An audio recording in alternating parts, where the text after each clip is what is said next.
At 8:17 p.m., the porch light blinked on by itself, like the house had noticed him before anyone else did. Ethan Cole was in his mid-20s, the kind of man who kept his voice even and his smile practiced. In public, he looked steady. Helpful. The boyfriend who carried grocery bags with one hand and held doors with the other. But in private, his love came with invisible strings. He needed answers right away. He needed receipts for missed calls. He needed to know where Emma Reed was, who she was with, and why she took longer than expected to reply. Emma was younger, bright-eyed, and stubborn in a quiet way. She had the patience of someone who believed people could change, until patience turned into exhaustion. She began noticing how often she apologized just to keep the peace. How she edited her own life to avoid his moods. How her friends' names became bad influences in Ethan's mouth. The final crack wasn't dramatic. It was ordinary, which somehow made it sharper. A small disagreement. A long, cold silence afterward. Ethan sitting too still on her couch, staring at the wall like he was listening to something only he could hear. Then a calm sentence, delivered like a verdict: "If you walk away from me, you'll regret it." Emma didn't raise her voice. She didn't throw anything. She simply stood, collected her keys, and told him it was over. For a moment, Ethan looked almost surprised, like the world had broken a rule. Then his expression rearranged itself into something softer, something that could pass as hurt. He begged, then blamed, then begged again. When that didn't work, he tried bargaining. When that didn't work either, he went quiet, and the quiet felt worse than any shouting. Emma blocked his number.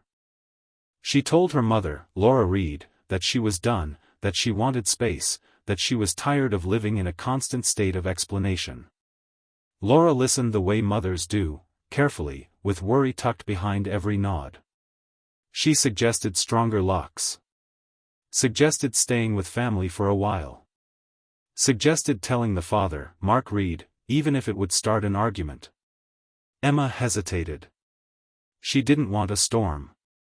She just wanted the air to clear. But Ethan didn't want clarity. He wanted control. And the moment he lost it, something inside him hardened. Over the next days, he moved through the world as if following a checklist. He bought items no one needed for ordinary life, things meant for restraint, things meant to frighten. He watched videos that fed anger like gasoline. He scrolled through dark corners of the internet until his eyes were dry and his thoughts felt sharp.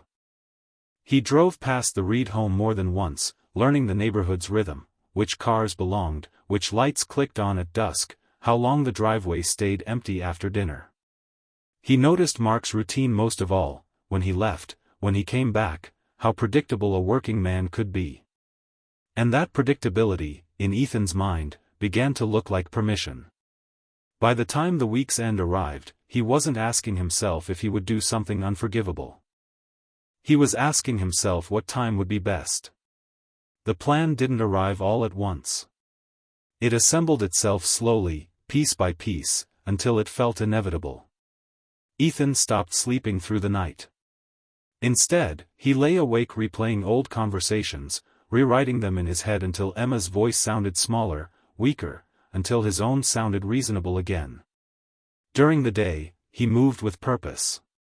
He paid in cash. He avoided questions. He told himself he was being careful, that careful meant smart.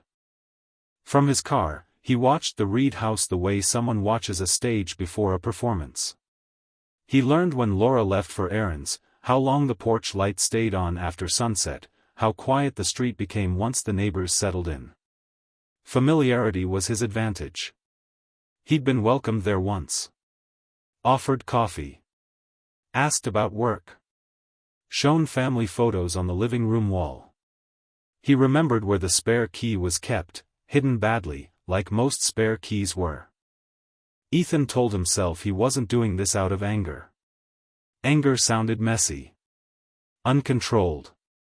He preferred a different word: balance. He believed something had been taken from him, and this was how things would be set right. On the evening he chose, Mark Reed left the house as expected. Work emergency. Same excuse, same timing. The driveway emptied, the garage door closing with a mechanical finality. Laura stayed behind, moving through her routine unaware of how closely it was being watched. Ethan waited until the sky darkened fully, until the streetlights hummed on and the neighborhood folded in on itself.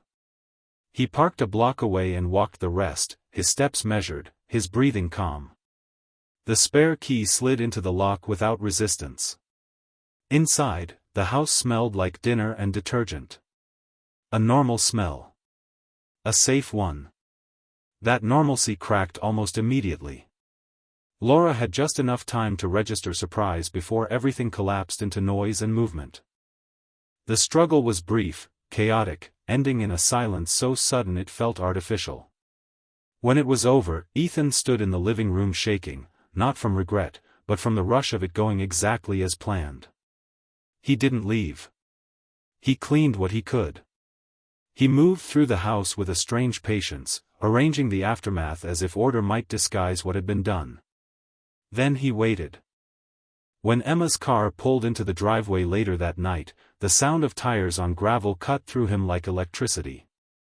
She entered the house calling for her mother, confusion already creeping into her voice. She never saw him until it was too late. What followed was prolonged and terrifying. Emma was restrained, her fear filling the rooms that once felt safe. Ethan spoke to her as if this were a conversation they needed to finish, as if explaining himself might make the nightmare make sense. It didn't. Nothing did. By the time the house fell quiet again, the damage was irreversible. Still, the night wasn't finished. A second set of footsteps arrived hours later. Emma's sister, returning home unaware, walked into a darkness that swallowed her whole. There was no chance to escape. No time to understand. When it was finally over, the house held 3 lives reduced to stillness, and one man standing among them, already thinking about how far he could run. Ethan didn't rush when he left the house. He washed his hands in the sink like a guest who had overstayed his welcome. He wiped surfaces he knew would never truly be clean. The silence around him felt heavy, pressing against his ears, broken only by the faint ticking of a clock in the hallway. Time, still moving. Indifferent. He stepped outside just before dawn, pulling the door shut behind him with care. The street looked unchanged, neat lawns, parked cars, a world pretending nothing had happened. He walked away carrying nothing but himself, blending back into the ordinary like a stain wiped too quickly to notice. By mid-morning, concern turned into fear. Mark Reed returned home earlier than planned. His calls went unanswered. The front door stood unlocked. Inside, the house felt wrong in a way that was hard to name, too quiet, too still. What he found shattered the structure of his life in seconds. Police arrived fast. So did the noise, radios crackling, doors opening and closing, neighbors gathering in clusters they'd never wanted to belong to. The home became a sealed space filled with flashing lights and low voices. Officers moved carefully, documenting everything, knowing even then that this wasn't chaos. It was intention. Ethan's name surfaced almost immediately. Friends mentioned the breakup. Emma's phone revealed unanswered messages, escalating in tone. Security cameras from nearby homes captured a familiar figure walking toward the Reed house the night before, then leaving hours later. His car appeared on traffic cameras heading out of town before sunrise. By afternoon, his photo was everywhere. A manhunt spread across counties. Officers traced his phone until it went dark. Gas stations, roadside cameras, toll booths, each offered fragments of his escape, like breadcrumbs scattered in reverse. The public was warned to stay alert. Tips poured in. Sightings were reported, corrected, reported again. Ethan, meanwhile, was unraveling. Somewhere along a rural stretch of road, he pulled over. The adrenaline drained away, leaving behind something hollow and frantic. He made a final decision there, not one of courage or remorse, but of avoidance. He didn't want to face questions. He didn't want to hear names spoken back to him in a courtroom. When police found him the next day, it was by accident more than design. A passerby noticed a damaged vehicle off the road and called it in. Inside, Ethan was barely conscious, injured from his own desperate attempt to disappear. He survived. Handcuffed to a hospital bed, monitored by officers who never left his side, Ethan said nothing. His silence wasn't defiance, it was emptiness. He stared at the ceiling as if waiting for it to explain how everything had gone so wrong. But the answers were already forming without him. Every step he'd taken was being retraced. Every search, every purchase, every moment of planning began to line up into a single, undeniable story, one that would follow him into a courtroom, whether he was ready or not. The investigation unfolded with mechanical precision, indifferent to Ethan's silence. Detectives treated the Reed house like a map frozen in time. Every room told a sequence. Footprints overlapped. Fibers transferred. The placement of objects revealed pauses, moments where Ethan had stopped, thought, and decided what to do next. This wasn't panic. This was follow-through. Digital evidence filled in what the walls could not say. Ethan's phone became a timeline of intent.